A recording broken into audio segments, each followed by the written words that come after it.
dan pengertian. Yang kedua ada ruang lingkup sanitasi hygiene. Yang ketiga ada tujuan sanitasi hygiene. Dan yang terakhir ada prinsip sanitasi hygiene. Oke, Ibu akan tunjukkan video yang menyangkut sanitasi hygiene, yaitu tentang kebersihan pedagang. Ibu mau tanya sih, respon kalian tuh apa? Kita lihat dulu ya.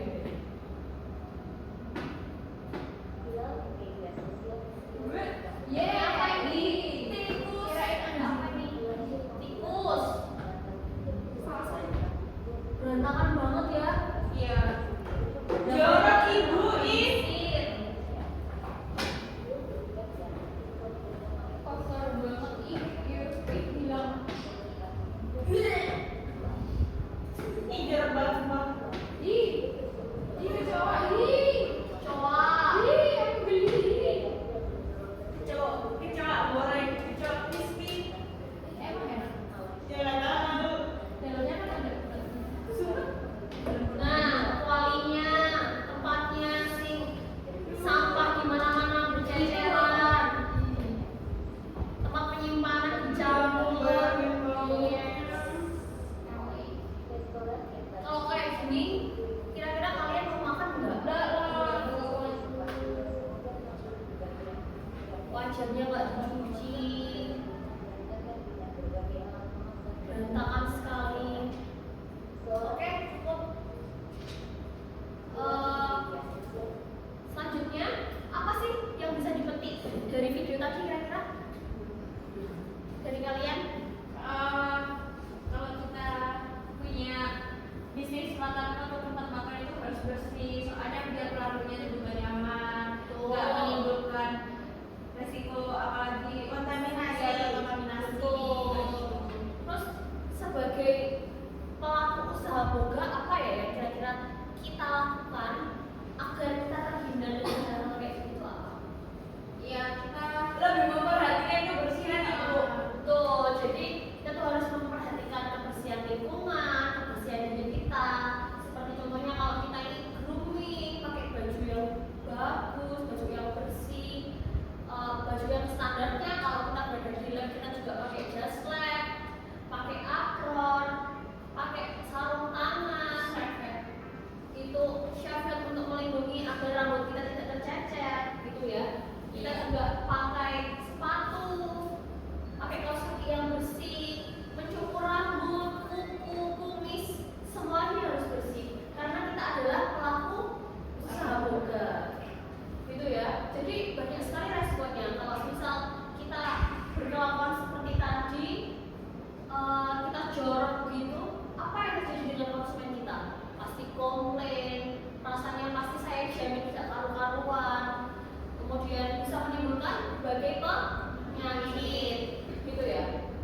adalah memenuhi standar peraturan keamanan pangan. Di keamanan pangan ini, standar peraturan keamanan pangan ini misalnya ada halal ya teman-teman.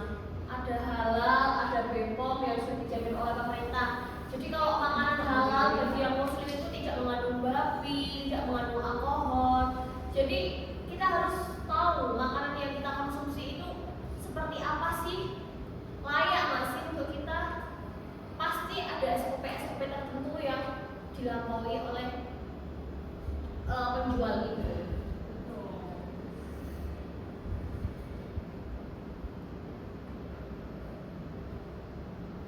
Oke. Selanjutnya, Ibu akan membagi kelompok berisi 4 sampai 5 orang untuk mengerjakan LKPD. Kemudian langsung dipresentasikan. Oke, dimulai dari Mbak Putri, berhitung. 1, 2, 2, 3, 4. 1, 2. Oke, 3. Oke, 3 sama Siska ya. Iya Ibu. Oke, boleh dikerjakan ya anak-anak. Ini barcode-nya silakan di-scan dulu untuk mengerjakan LKPD-nya. Nanti langsung maju ke depan gitu ya. Oke, terima kasih. Aku kasih waktu. Siapa nih kira-kira yang mau maju ke depan? Oke, silakan Mbak Aska. Siska berarti. Salsa. Loh, kamu suka sama ini sih. Ayo deh.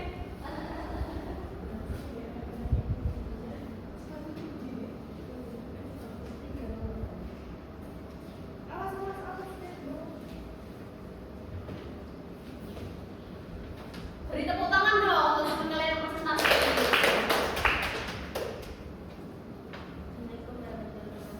Waalaikumsalam warahmatullahi wabarakatuh. Perkenalkan saya Siska. Ya baik, kita ingin menjawab dari pertanyaan diskusi kelompok kami tadi yang sudah kita diskusikan. Yang satu, tempat makan jorok. Yang kedua, oh iya soalnya lupa. Identifikasi semua tindakan yang dilakukan UMKM makanan yang bertentangan dengan prinsip-prinsip sanitasi dan higien. Itu ada 1, tempat makan jorok. 2, produksi ada tikus dan kecoa di tempatnya. Yang ketiga, tidak higienis.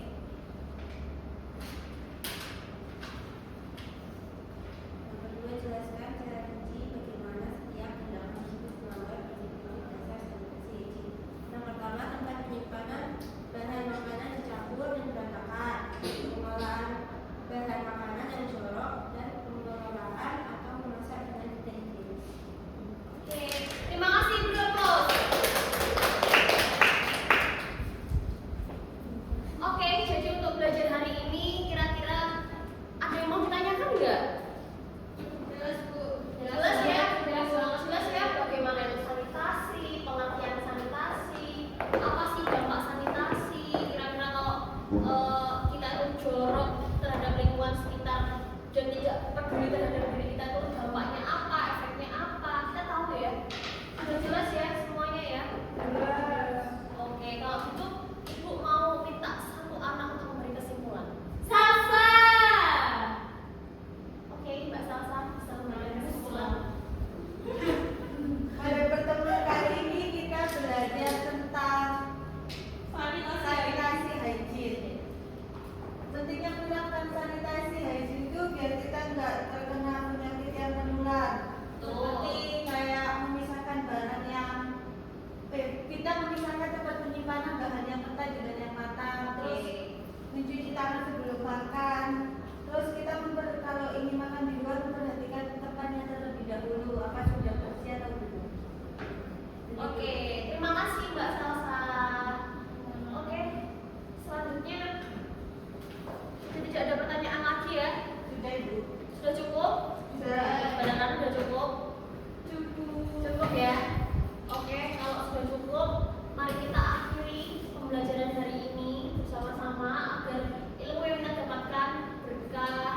all